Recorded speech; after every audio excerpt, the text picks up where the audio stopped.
여러분, AI 번역기나 챗봇 써보시면 와, 이거 진짜 마법 같다. 이런 생각 한 번쯤 해보셨죠? 어떻게 순식간에 말의 뜻이랑 미묘한 뉘앙스까지 알아채고 답을 척척 내놓는 걸까요? 오늘 그 신기한 마법 뒤에 숨겨진 진짜 비밀을 한번 파헤쳐 보겠습니다. 자, 바로 이 질문에서부터 시작해보죠. 우리가 거의 매일 쓰는 이 AI, 도대체 어떻게 작동하는 걸까요? 정말 마법처럼 보이지만 사실 그 비밀은 의외로 우리 주변에 아주 가까이 있습니다. 지금 보시는 것처럼 AI는 뭐 이제 특별한 기술이 아니라 우리 일상 곳곳에 스며들어 있죠. 이쯤 되면 마법이 아니라 일상이 된 건데요. 자, 그럼 지금부터 그 원리가 뭔지 본격적으로 들여다보겠습니다. 네, 그 비밀의 열쇠는 바로 빅데이터입니다. 마법이 아니고요.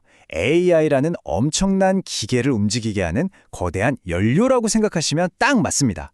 빅데이터. 이름 그대로 정말 어마어마하게 많은 데이터 덩어리를 말하는 건데요. 너무 크고 너무 복잡해서 예전 방식으로는 감당이 안 되는 그런 데이터들이죠. 바로 이게 오늘날의 AI를 이해하기 위한 가장 기본적이면서도 핵심적인 개념입니다. 이 빅데이터의 특징을 아주 간단하게 설명하는 유명한 3V 모델이 있습니다. 자, 첫 번째 V는 볼륨, 바로 규모예요.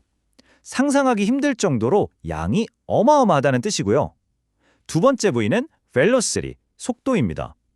데이터가 실시간으로 막 쏟아져 들어오고 그걸 또 바로바로 처리해야 한다는 거죠. 그리고 마지막 세 번째 V는 variety, 다양성입니다. 글자나 숫자 같은 정형화된 데이터뿐만 아니라 사진, 동영상, 목소리까지 세상의 모든 종류의 데이터를 다 포함한다는 뜻입니다. 자, 그럼 이 엄청난 연료가 준비됐잖아요. 이제 엔진인 AI가 이 빅데이터를 가지고 도대체 어떤 놀라운 일들을 하고 있는지 한번 구체적으로 살펴보겠습니다. 보통 AI가 복잡한 문제를 푸는 과정은 대략 이 5단계를 거칩니다. 일단 필요한 데이터를 싹 수집하고요. 그 다음엔 컴퓨터가 알아들을 수 있게 데이터를 깨끗하게 가공합니다. 그리고 나면 이 데이터를 분석해서 어떤 패턴을 찾아내고 자신만의 문제 해결 공식, 이걸 모델이라고 부르는데요. 이 모델을 만들어냅니다. 이걸로 미래를 예측하고 마지막으로 그 예측이 얼마나 쓸만한지 평가해서 최종 결정을 내리는 거죠. 와, 이게 AI가 얼마나 대단한 일을 하는지 보여주는 정말 좋은 예인데요. 바로 신약 개발입니다. 수많은 생물학, 화학 데이터를 AI가 대신 분석해서 성공 확률이 높은 신약 후보를 콕 집어주는 거예요. 사람이 하면 수십 년에 걸릴 수도 있는 일을 단 몇 주, 몇 달 만에 해치우는 놈이다. 덕분에 우리 생명을 구하는 약이 훨씬 더 빨리 세상에 나올 수 있게 되는 거죠. 또 다른 예시를 한번 볼까요? 바로 이 복잡한 물류 시스템입니다. AI가 전 세계의 판매 데이터랑 공급망 상황을 실시간으로 보면서 어디에 물건이 얼마나 필요한지, 재고를 어떻게 조절해야 할지 착착 계산해냅니다. 우리가 잘 느끼지는 못하지만 사실 우리가 주문한 물건이 제때 도착하는 것도 다 이런 보이지 않는 거대한 혁신 덕분인 거죠. 그런데 말이죠. 이렇게 똑똑하고 강력한 기술에 생각지도 못한 치명적인 약점이 하나 숨어 있습니다. 그게 바로 데이터 편향성이라는 문제입니다. 이 실제 사례를 보면 문제가 확 와닿으실 겁니다. 인도네시아어에서 디아라는 단어는 남자든 여자든 상관없이 쓰는 그 또는 그녀라는 뜻이거든요. 그런데 이걸 AI 번역기에 넣고 간호사라는 단어와 함께 번역했더니 그녀는 간호사다라고 번역해버린 거죠. AI는 왜 당연하다는 듯이 간호사를 여성이라고 생각했을까요? 그 이유가 바로 이 데이터 편향성 때문입니다. 쉽게 말해서 AI가 먹고 배우는 데이터, 즉 그 연료가 한쪽으로 치우쳐 있었기 때문이에요. AI를 가르치는 데이터가 현실의 모습을 균형 있게 담지 못하면 AI의 판단 역시 왜곡되고 불공정해지는 거죠. 좋아요.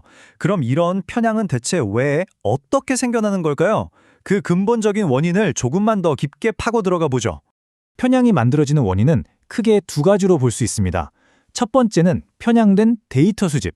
애초에 데이터를 모을 때부터 잘못 모은 경우죠. 특정 그룹의 데이터만 잔뜩 모으고 다른 그룹은 빼먹는 식으로요. 근데 두 번째가 사실 더 까다롭고 어려운 문제입니다. 바로 편향된 현실의 학습인데요. 이건 데이터는 잘못이 없어요. 현실에 있는 그대로 잘 담았는데 그 현실 자체가 이미 우리의 사회적 편견으로 가득 차 있는 경우입니다. 그럼 AI는 그 편견마저 그대로 배우게 되는 거죠. 이게 바로 편향된 현실을 학습한 아주 대표적인 비극이죠. 과거에 경찰이 특정 동네를 유독 집중적으로 단속했던 데이터가 있었어요. 이걸 학습한 범죄 예측 AI가 어떻게 했을까요? 당연히 그 동네의 범죄 발생 확률을 더 높게 예측한 겁니다. 이건 편견을 없애는 게 아니라 오히려 기술의 힘으로 편견을 더 강화시키는 셈이잖아요. 결국 이 AI는 폐기될 수밖에 없었습니다. 그래서 우리가 절대로 잊지 말아야 할 게 바로 이겁니다. AI의 판단이 무조건 객관적이고 공정할 거라는 믿음? 이거 정말 위험한 생각입니다. AI는 그냥 데이터가 시키는 대로 계산하는 기계일 뿐이에요. 그 결정은 반드시 우리 인간이 비판적인 시각으로 다시 들여다봐야만 합니다. 결국 이건 기술의 문제가 아니라 다시 우리 인간의 문제로 돌아옵니다. 이 새로운 AI 시대에 우리의 책임은 과연 무엇일까요? 공정한 AI를 만들려면 우리가 뭘 해야 할까요? 우선 처음부터 편향 문제를 고민하는 윤리적인 설계가 필요하고요. 또 사회의 다양한 모습을 골고루 담아낸 대표성 있는 데이터를 쓰려고 노력해야겠죠. 그리고 이걸로 끝이 아니라 AI가 계속 공정하게 작동하는지 지속적으로 평가하고 감시해야 합니다. 하지만 무엇보다 중요한 건 최종 책임은 기계가 아니라 인간이 져야 한다는 것. 그리고 이 모든 과정을 사람들에게 투명하게 공개하는 것입니다. 결국 AI는 우리 사회를 그대로 비추는 거울과 같습니다. 우리의 멋진 모습뿐만 아니라 우리가 외면하고 싶었던 부끄러운 편견과 결점까지도 아주 적나라하게 보여주죠. 자, 우리는 그 거울을 들여다보면서 스스로에게 물어야 합니다.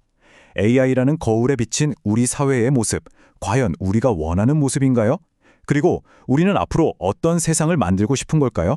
그 답이 바로 우리가 만들어갈 AI의 미래가 될 겁니다.